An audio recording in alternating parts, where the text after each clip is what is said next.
I'm a 25-year-old female. I work the night shift at a 24-hour gas station in California. It's located off a highway right outside of San Diego, so it's not uncommon to have a lot of people coming in and out at all times of the night. Like usual, I clocked in, said goodnight to my coworker, and began my shift. We were surprisingly pretty busy that night, considering it was a Wednesday.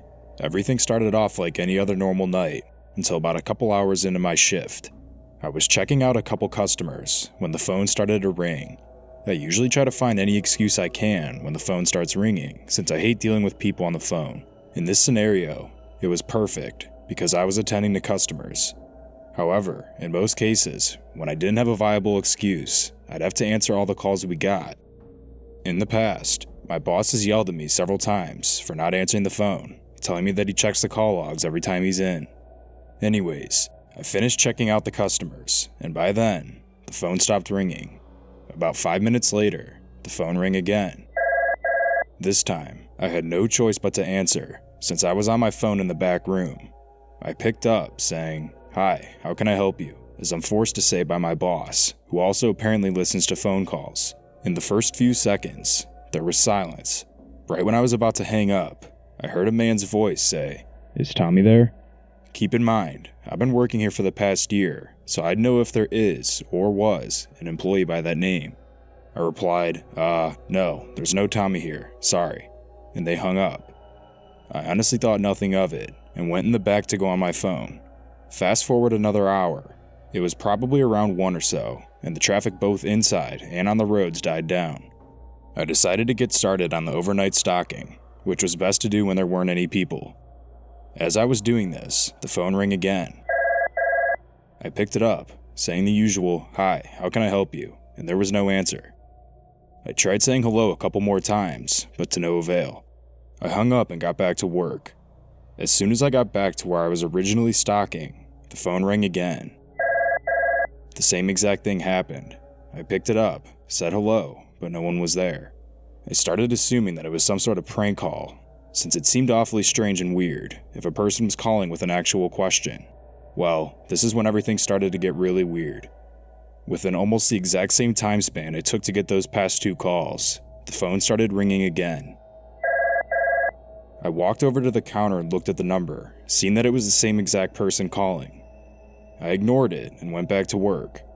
Over the span of the next 10 minutes, the phone continuously rang, with each call coming in shorter intervals than the last. After what felt like the 100th call, I angrily picked it up and said, "Please stop calling, it's not funny," and hung up. By surprise, the phone never rang again after that, and I thought that the torture was finally over. I was completely wrong. Maybe 20 minutes later, while I was taking inventory from the cash register, I watched a white 4-door sedan pull in and park on the side of the building right next to my car. It caught my eye for a second, but I went back to counting.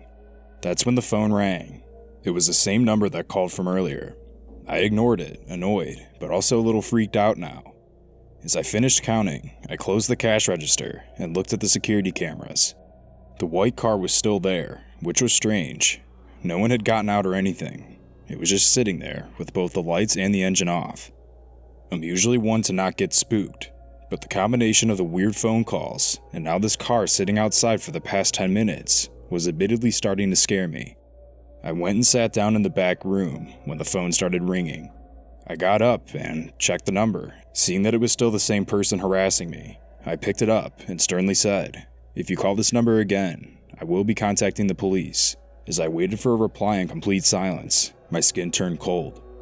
I looked up at the window and met eyes with a man wearing a black poncho, holding a phone up to his ear, just staring at me through the glass. Since I was literally feet away from this person, I screamed and hung up the phone. I stumbled into the back room and locked the door, looking at the security camera footage. The guy was still standing there, completely motionless, looking in.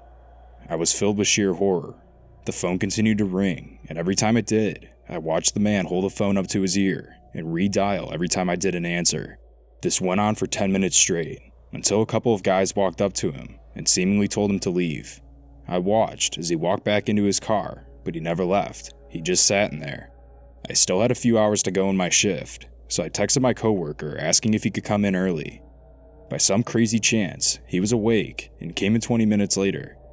With the car still being there, I asked him to walk me out, just to be safe, and he did. I frantically got in my car and drove home, constantly checking to see if he was following me, but he wasn't.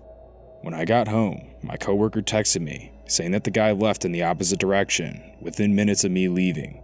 I still work there to this day, and neither myself or any of my coworkers have seen this person return, and I still don't have an explanation.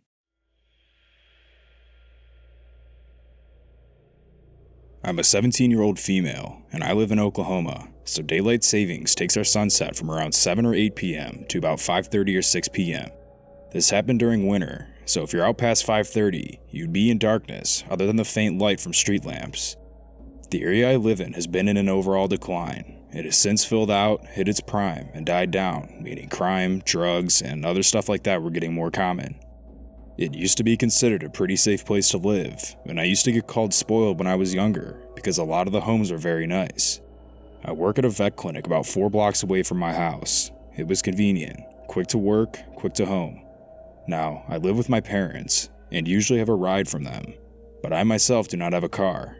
I'm a kennel tech for reference, which means I take care of all the dogs and cats, clean the floors and counters, wash dishes, do laundry, and take out all the trash, so I usually lock the place up. I work what's considered a night shift, but I'm usually only there until around 7 to 7:30 at the latest, when we close at 6. It's always dark when I leave, even if I get off at like 5:45. One night, after a particularly long shift, I was absolutely exhausted. Our kennel runs were filled to capacity, and Greg, who no longer works with us, had dropped his shift and not told anybody. I chugged a Red Bull and told my boss I'd do it on my own, hoping to impress her. It was a big mistake.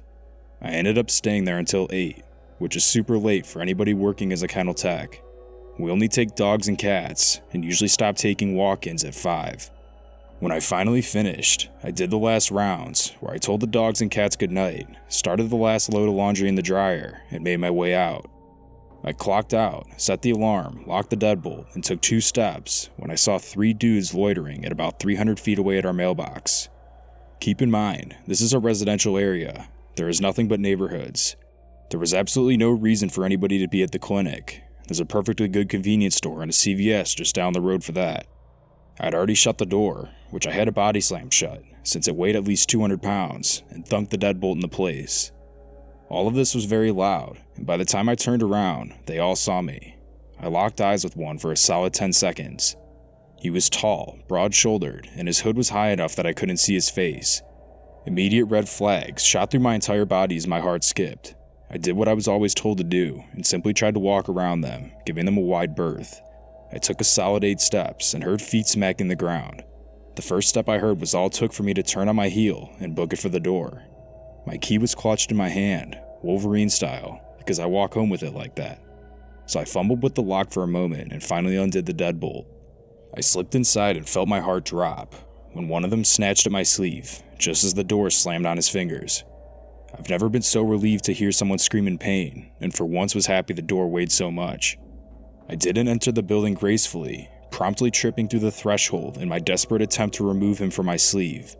I immediately went into a panic attack, hyperventilating and sobbing, as I tried to get away from the door as fast as possible on all fours. I freaked out even worse when I saw blood on my hands and on the floor. I cut my lip open on one of my teeth and hit the ground so hard I busted my eyebrow. At this point, the alarm was blaring, the dogs were barking, and the 3 men were banging on the back door's bulletproof window, screaming obscenities at me. I have never felt such fear, and seen such evil intent in the eyes of the guy in the front of the trio, looking at me through the glass. In my incomprehensible and panicking state, I never turned off the alarm. I just curled up under the counter and sobbed, until they stopped about 15 minutes later. I guess right about then was when the cops showed up, because if you don't turn off the alarms in 30 seconds or less, it alerts the alarm company, which notifies my boss, who tells them whether to turn off the alarm or send help. I was found completely unresponsive to sounds or light and, from what I'm told, wigged out when a police officer touched me. I don't remember anything after crawling under the counter, and my memory started working again when my parents got there. They caught the 3 of them buying finger splints at the CVS, 2 blocks away, because apparently, the one in the front who tried to snatch at my sleeve broke 3 fingers in our door. Another also somehow kissed concrete like I did on the tile, which isn't important, but afterwards, I found it mildly amusing that they were all clumsy. I ended up getting 2 stitches in my lip and a staple in my eyebrow. I later learned that they'd apparently been watching me for at least a week. They pulled the surveillance tapes and found that they'd been waiting at the side of the clinic almost every day, but never did anything, because I'd either have a ride home, or 2 of my bosses stayed and chatted until 30 or 40 minutes after we closed. All 3 had warrants out for their arrests, for drug charges and assaults. One was even linked to multiple car break-ins in the area. None of them will be walking the streets anytime soon.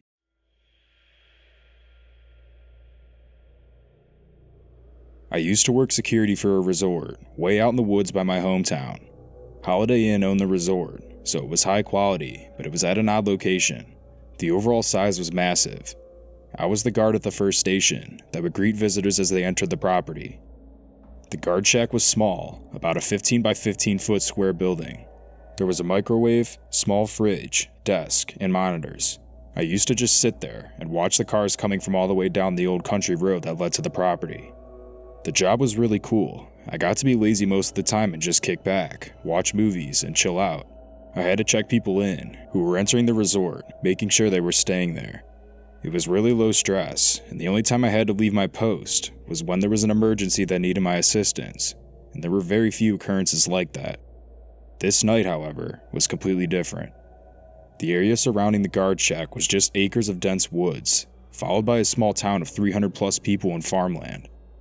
The town was quiet. All it had was a BP gas station and a bank, and it wasn't known for harboring any crazies or weirdos. I was watching the cameras as usual when I noticed something very strange. It looked like a man was running through the woods. He was blurry and out of focus, but as time went by, I realized he was running directly towards my guard station. There is literally nothing in those woods, except for trees. This man kept getting closer, and he was still running. I figured I might as well step outside to see what this guy wanted, but I did so cautiously, because I still had no idea where he had come from. The man eventually reached the guard shack.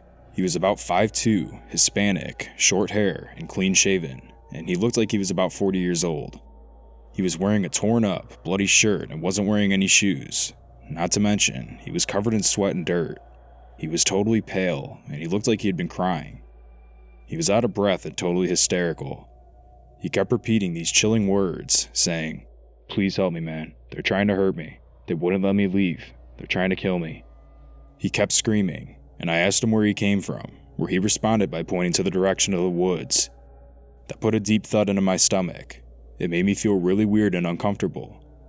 I asked him where his clothes were, or if he had an ID, and he literally said, "They took all my things and put them in garbage bags." As disturbing as that was to hear, he said something that worried me even more. He said, "They're looking for me. They were in a white windowless van. They came after me when they realized I ran away." I literally felt like I was in some sort of movie, because right as he told me this, I saw the headlights of a car coming down the road. It was about 2 in the morning. I said to the guy, "Hey, if it make you feel better, just hide behind the building for a second, while the cars pass through if you think it might be them."